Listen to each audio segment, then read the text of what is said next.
Matagal na rin. Matagal na. Matagal na. Mga mahigit ng 50 years. Dalawa yung ata yun, dalawa yung gumabay sa'yo. Kaya medyo... Kasi, ang anak ko, isa man lang yung anak ko, ay ang edad niya, mahigit ng 50 years, ay... Si Gilbert, si Ted. Isa man lang yan. Isang lalaki lang? Ay, yun lang ang anak ko, ay nung ipanganak ko siya, pagkaligo ko sa... Primerong ligo ko sa panganganak.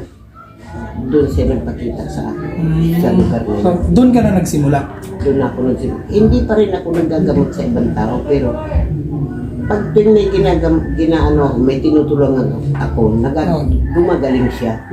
Kaya nung naggamot ka na sa mga tao, mga natulungan mo na, sasabihin na, i-recommenda ka naman, pumunta kayo sa ganitong tao, yan matutulungan kayo niyan. Yung primero kong ginamot, yun nga, lumaki ito, halos na suntok ng bata, pulang-pula ito. Oo.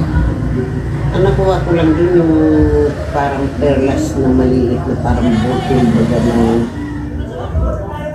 bigas na doon. Oo. Na pinano ko sa simento, kag pinapalo ko ng martilyo talagang hindi matulog. Ayaw mabasag? Ayaw mabasag, kaya ang marami nagsabi sa akin, kung yun daw itinabok ko. Oo. Dagdag kaalaman daw yun. So hindi mo natago yun lang? Hindi, tinapon. Yun lang. Itinapon ko na, at hindi ko alam kung ano yun, bato ba yun, kung mutya ba yun. Oo. Yun ang inaano ko. So wala ka namang mutya lang? Wala kang taglay ng mutya? Yun lang talaga sa gabay mo? Sa gabay ko. Hinihingi ko lang sa kanya. Pag ako may ginagawa, hinihingi ko lang. Pati yung pagbabiyahe ko, kung nagbabiyahe ko kung saan ako napunta, talagang hinihingi ko na ligtas lang sa mga kapalo. Kasi pinakamahirap yung magbiyahe ka na yung sinasabi ko na nabunggo ang namin tao na nasa motor, hiwa-hiwalay ang tao, pero wala sugat kahit isang gas-gas nila. Pati kami na nakabuko, wala rin. Yun ang napaka-imposible talaga na mangyari. Sabi ko, hiwalay yung motor, hiwalay yung cover, hiwalay yung tao. Kasi, sa karsada, wala eh. Imposible na mabuhay yun pagka gano'n. Ay kasi naman, hindi kami natumba. Hindi kami natumba, pero pagdating sa malapit na talaga kami at bubungguin namin, nakasigaw pa ako. Sa Panginoon Diyos. Nakasigaw pa ako. Nantulungan po kami, ligtas mo po ang aking. Nakasigaw pa ako. Kaya, importante yung mabungat mo yung sasabihin mo. Kaya siguro, tumulong na walang mangyari. Walang mangyari. Di ba yung pasyente ko dito, naggrabe talaga yun. Sigaw ako. At ang pawis ko naman ay talagang kung sa tubig, parang kung naligo sa tubig. Sa dami, hinaplos ko. Saka hiningan ko, hinirot ko doon sa tiyan ng pasyente ko.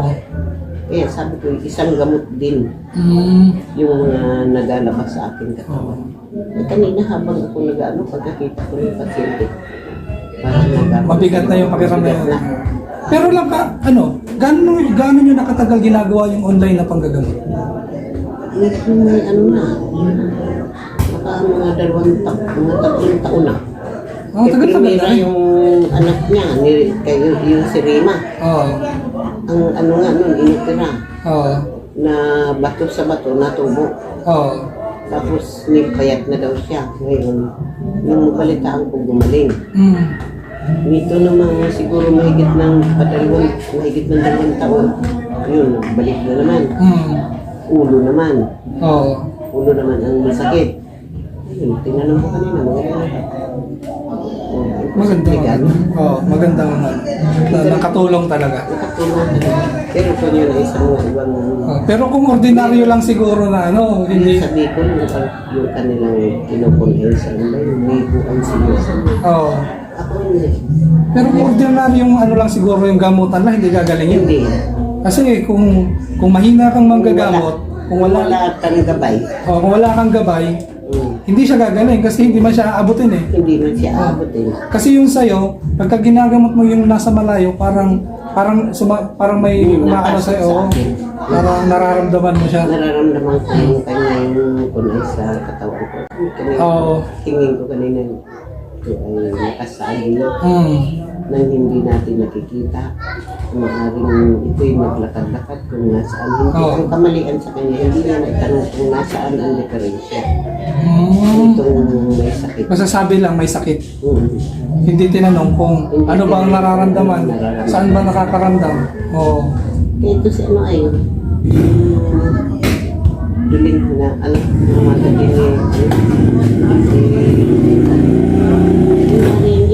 bayaw din ni ano, ni Ray, Gary. Oo. Si asawa ng naging kabit na asawa ni Carlos. Ay, si Carlos. Marlene. Oo. Habang ginagamot ko siya, kaya nung naggamot ako doon, nung Jervis, sabi niya,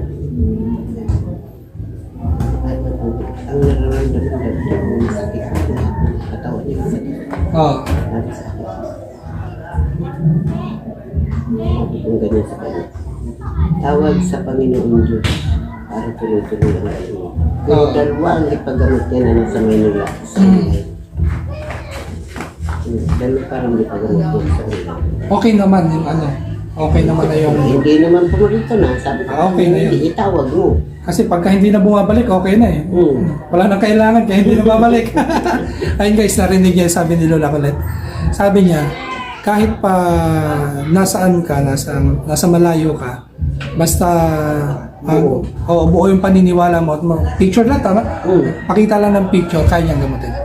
So, sa mga gusto magpagamot kay Lola Colette, kung online, kung makakontakt niyo yung channel ko, o makikita niyo si Lola Colette sa TV, inuulit ko mga kapatid ito ay para sa mga tao lang naniniwala sa mga estilo ng ganitong panggagamot.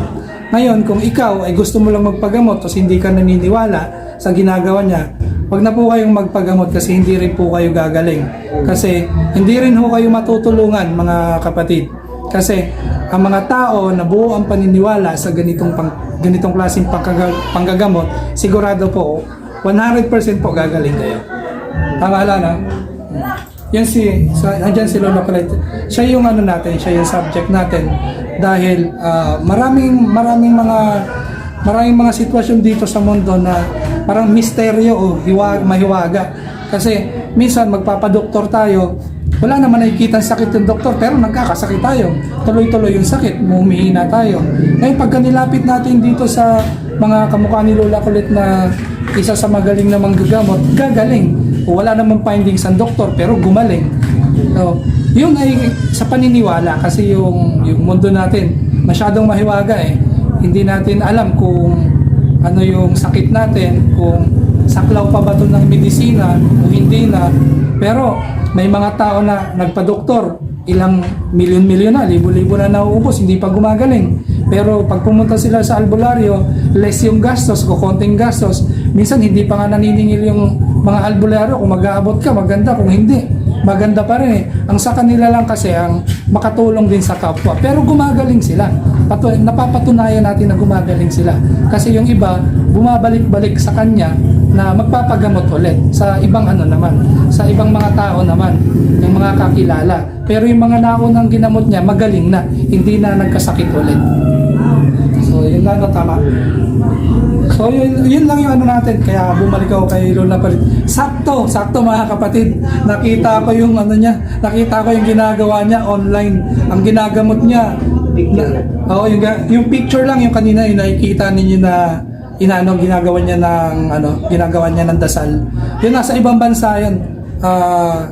Sana gumaling na para hindi na bumalik kasi marami na siyang natulungan sa panggagamot talaga.